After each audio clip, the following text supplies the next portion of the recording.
ของซามูไรห้ามมันเข้ามายุ่งดาโล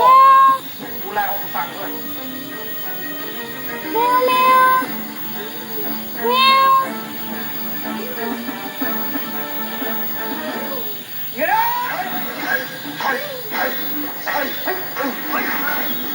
จะฆ่าชีวิตคนในครอบครัวเดี๋ยวใช้ธุรกิจเงินครอบงำมันรู้หมดนะแมวแมวแมวแมวแมว